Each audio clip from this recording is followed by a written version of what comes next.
Everybody get up, it's time to slam now. We got the real jam going down. Welcome to the Space Jam. Here's your chance, do your dance at the Space Jam.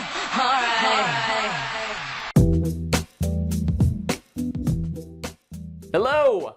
Alex Clark back again with the Full Clark Press, covering the NBA with some expert-ish analysis, some lukewarm takes, and as for today, some Basketball Jones. Oh yeah, that Basketball Jones. Sure, there are enough remakes and sequels and reboots and all that going on right now, but if you ask me, the world is ready for Space Jam 2. The original Space Jam came out in '96, cinema masterpiece regarded as the finest film in history. On IMDb, it has a score of about 17.8. On Rotten Tomatoes, it's got a 200% because it's certified oh so fresh.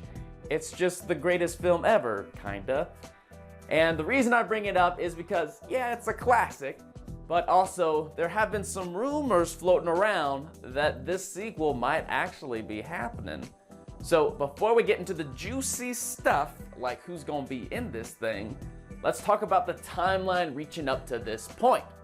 So, time for that timeline.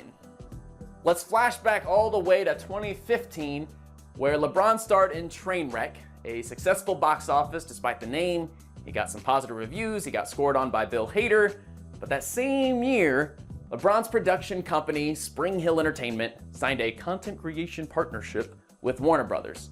Now, I don't exactly know what all that entails, but I do know that Warner Brothers was the production company behind the original Space Jam. 2016 hits us, and Justin Lin was said to be in talks to direct the sequel. He's a guy who's directed 4 Fast and the Furious movies himself, because there's just not enough of those movies. And a screenplay was getting worked on at the same time. 2017 hits us, nothing all that significant happens. Then 2018 rolls around, and things start heating up.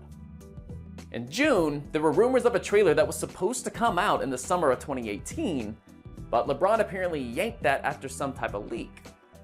July hits us just a month later, LeBron signs with LA, and we can only assume it's to be in Hollywood for Space Jam 2 purposes. And then just a month later again in August of 2018, Lin pulled out of that director spot, and Terrence Nance was said to be in the final stages of getting confirmed as the director with a screenplay already written for a Space Jam 2. Now, none of this has been officially declared or shouted from the rooftops just yet, but when there's smoke, there tends to be some fire, and it sounds like this Space Jam 2 thing has some legs. So, never too early to start talking about cast predictions, and let's go ahead and just get into them. So, who shall be in this thing? I think it's safe to assume that that lead role is going to one LeBron James. Not even sure this movie happens otherwise. There you go. As for the mentor / legend, beforehand it was the great Larry Bird jersey 33. I think this time around we get a little bit of recasting and get Michael Jordan back again, providing some wisdom on what it takes to defeat the Monstars. And finally, we had the Bill Murray part played by Bill Murray, and this time around, you get Bill Murray back because there's no replacement. And as for the most intriguing part of all, the Monstars, the greatest team to have never to actually have won a basketball game. Here we go. Apparently, all the Monstars have their own unique names. The little red dude went by the name of Knot, who once upon a time captured the powers of one Muggsy Bogues. I think this time he shoots for one of the greatest shooters going in Stephen Curry. Beloved by children across the land, #1 in jersey sales, somebody who drops trays all the way from Moron Mountain. It's a no-brainer. Now, he's not the shortest guy going. That would be Isaiah Thomas, of course. I'm just not sure he would fit in because he tends to put his foot in his mouth and say some outlandish stuff. And I don't know if the WB wants to sweat that during the promotional tour.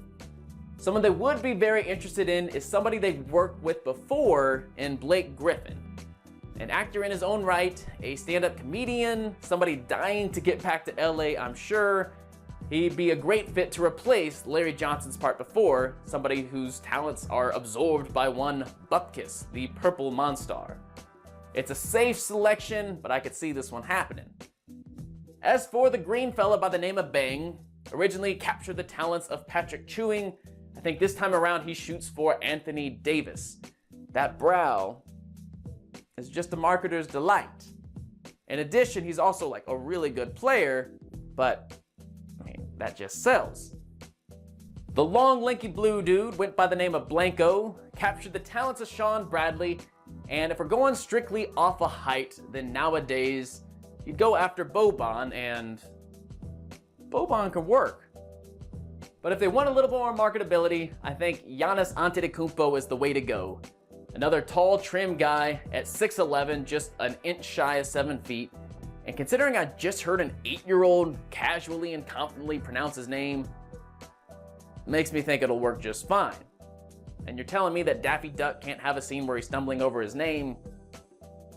It's a no-brainer.